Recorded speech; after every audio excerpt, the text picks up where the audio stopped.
We've got ghouls, ghosts, and goblins. Well, not all of those, but certainly some find their way into the new Netflix original series Paranormal. The show feels like it's a mild cross between the X-Files and Kolchak the Night Stalker. So does that mean you should be checking it out?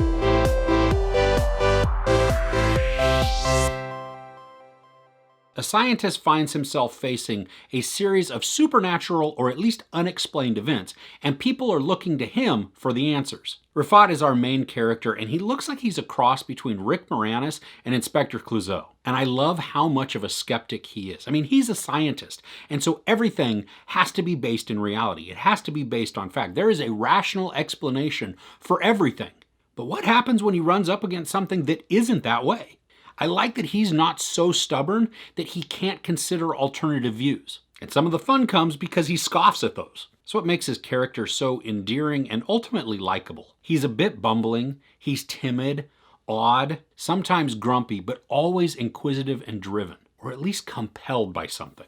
He's also got this set of laws that he narrates throughout the show. Now, they're not rules that he follows, but they're more along the lines of Murphy's Law. They're things that happen to Rafat, and most of the time, they're sarcastically humorous. Now, I like how they build the mystery surrounding the characters and the ultimate story, and it's not readily available, or at least apparent, right from the get-go. I mean, you have to go on the ride and experience it for it to unveil itself throughout each episode. And at times it may feel like the story is a bit confused, like they're not absolutely sure where they're going with it, but really I think that was more me trying to decipher what was going on or trying to solve the puzzle before the show was ready for me to have all the answers to do so. The dynamics of the characters are really interesting also, especially within Rafat's family, because they tend to rub each other the wrong way, and this is a different culture that I'm used to, and so I appreciate being able to look in to a different family structure and just see how they function.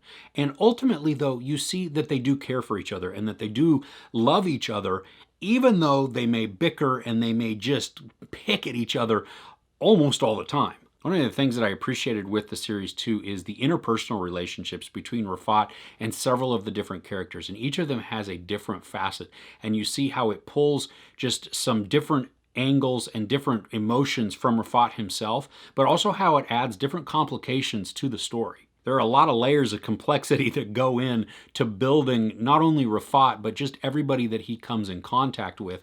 And it spans over years and not just what we're seeing in the immediate. Now in the show, they do use CGI, and sometimes it's not good. I mean, it is terribly obvious that what they're using is CGI. There's a couple of moments in this, a couple of scenes where it is just, it's not unwatchable, but it feels really cheap. But other times, the visuals, they're powerful and they become a little bit spooky. But I gotta say, the series, it isn't scary. It does create a good atmosphere though. It sits somewhere between that sci-fi and otherworldly realm, kind of asking us, are there really ghosts and curses? Or can everything be rationally explained? And I love how Rafat continues to battle that throughout each episode. Now, while there is some goofiness in this, and there's a good amount of subtle humor, they also balance it out with some sadness. I mean, it really does create a good sense of drama. And what that did is that just sucked me into the story even more. The way they were able to balance the emotions just really kept me involved. And I was a little surprised by the amount of sadness that is contained in the last couple of episodes. Now, that's not a bad thing. I just didn't think that the series was going to get as emotional as it did. I got to see the first episode a couple of days early, and I was going to review it, and then I thought, you know what, I better hold off because I don't know exactly what the entire series is going to contain. I mean, I was interested in the first episode. It held me a little bit, but it wasn't one of those that just grabbed me by the shirt collar and said, you must watch every single thing from now on because this is going to be amazing. And from watching that first episode, I thought maybe that each episode would have a standalone story and that there would be a larger story that plays out in the background throughout the entire series. But really, that's not the case. I mean, more so than anything, this is an ongoing story that builds and builds and builds from each episode. And I love how they're connected because it builds to an exciting end. Each of the 6 episodes is under an hour. They sit in that range of 45 to 55 minutes. Each also has a myth that is driving that portion of the story, but like I said, it is still continually building on the larger story as a whole, and it's not sitting in the background. I mean, that truly is the driving force of the entire season. So I ended up having a lot of fun with this because it pulled me in and it kept me engaged and it kept me guessing too. I especially connected with Rafat.